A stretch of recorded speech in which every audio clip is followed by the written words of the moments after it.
Hulk Hogan has passed away today at the age of 71. He died on the 10-year anniversary of his racist rants being leaked online. What's good, everybody?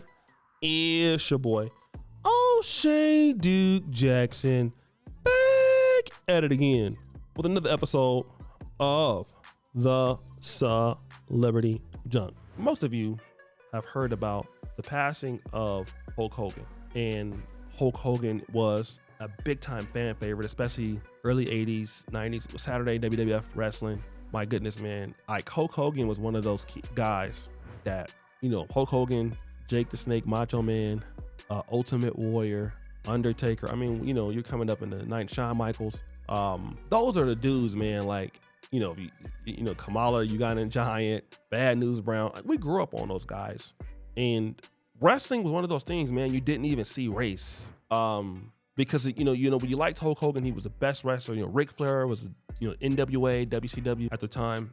So we looked up to these guys. We used to practice these moves on each other as kids. And so Hulk Hogan, he was so big, he transcended race. All right. But then the issue with Hulk Hogan is when an audio came out about 10 years ago, actually around this time, of him really disparaging his daughter Brooke for dating a black man. I don't want to play that, but it's out there. So then Hulk Hogan passes away. And it was very interesting for me to see how the white community, because, you know, he was a Trump supporter.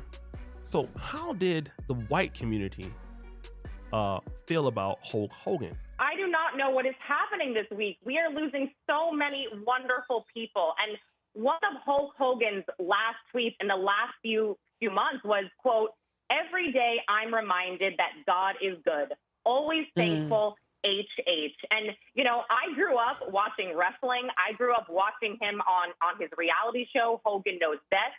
I mean, he is inarguably one of the most important and influential figures in the history of professional wrestling. I think there was this big legendary main event against Andre the Giant in WrestleMania, and it was the biggest crowd they ever had. There was almost 100,000 fans at the Pontiac Silverdome. I mean, he was so popular. This was an event that was talked about for years to come. He was also a devoted father. I know that he and his wife, you know, they split, they had their issues, but he was an avid Trump supporter, very vocal, unapologetic, and again, he is going to be missed by so many.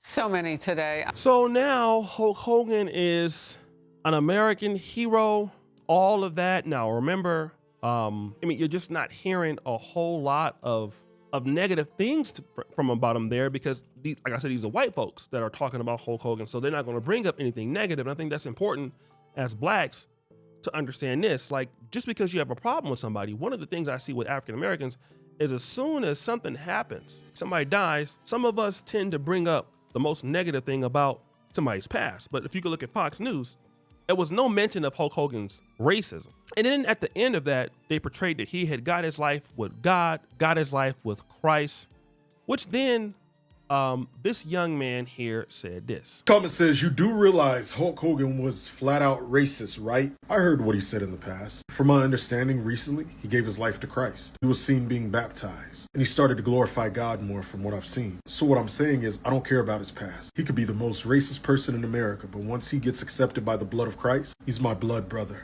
and he'll be in heaven. Granted, if he died saved. Do I like racism? Absolutely not. But I don't let it ruin my day. If somebody's racist, it's not going to ruin my day. But if they give their lives to Christ, it brings me joy. So I don't care if he was, because he professed Christ. That's the old man. That was in the past. So this is a black guy, black man. He's saying, well, look, Hulk Hogan got his life right with Christ, so he's my brother in Christ. That's all that matters. But not everybody took it that way.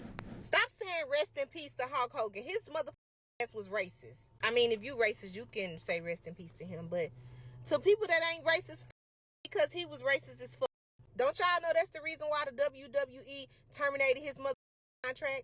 And his ass was removed from the Hall of Fame section. Don't y'all remember that SEX tape that was leaked about him?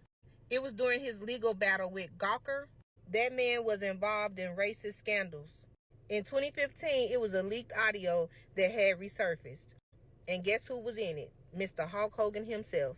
And he was using racial slurs and kept repeatedly saying the N-word. But he never thought that it would have got out because it was during a private conversation. He was so racist to the point where he didn't even want his own daughter dating black people. And his ass brought up her relationship during that same conversation. Talking about her dating life and shit. About her dating a black man. What the f***?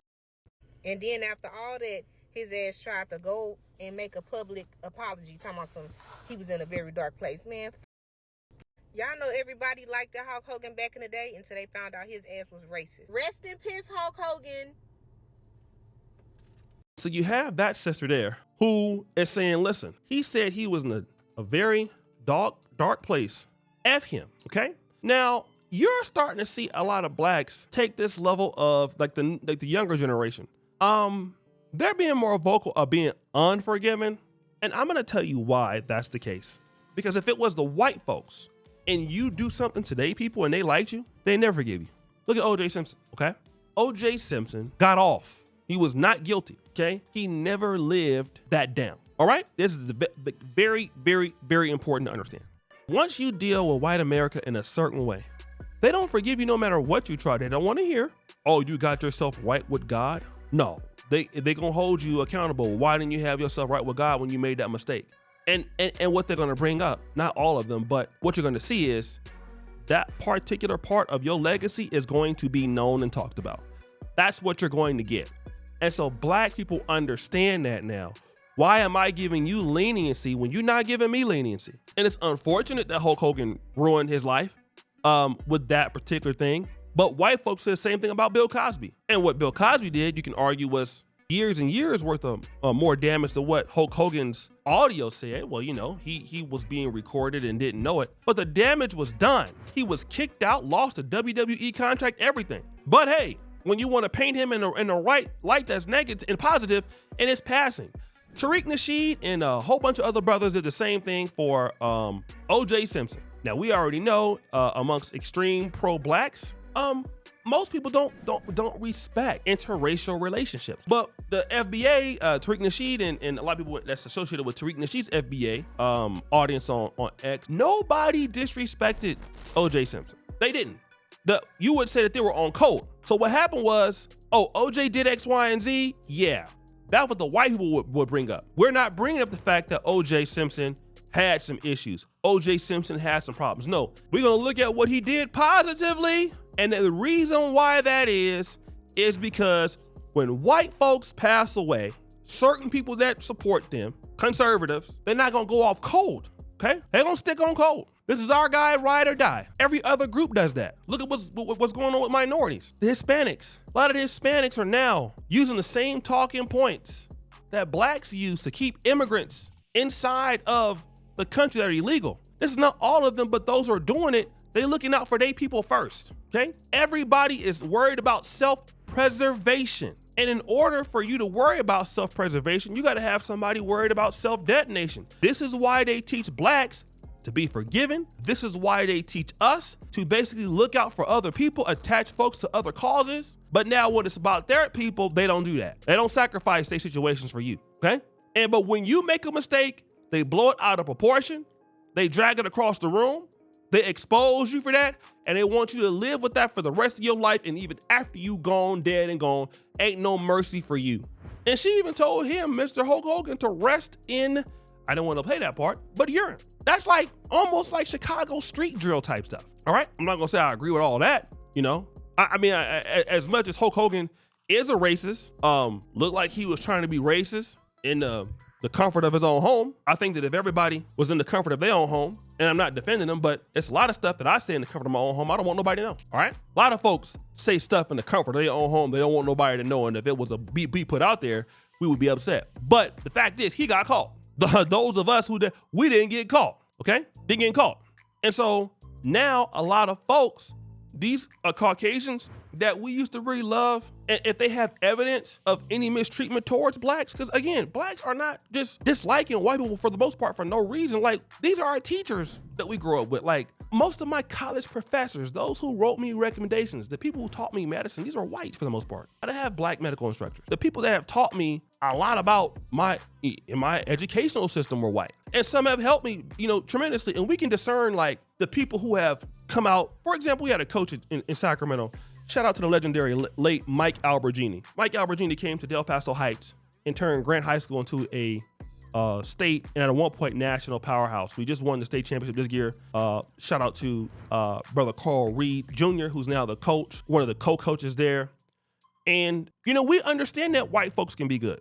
But hey, those that got smoked, nah, no forgiveness. And it's not going to be forgiveness because you don't ever forgive us. If blacks were forgiven by whites, then it'd be different.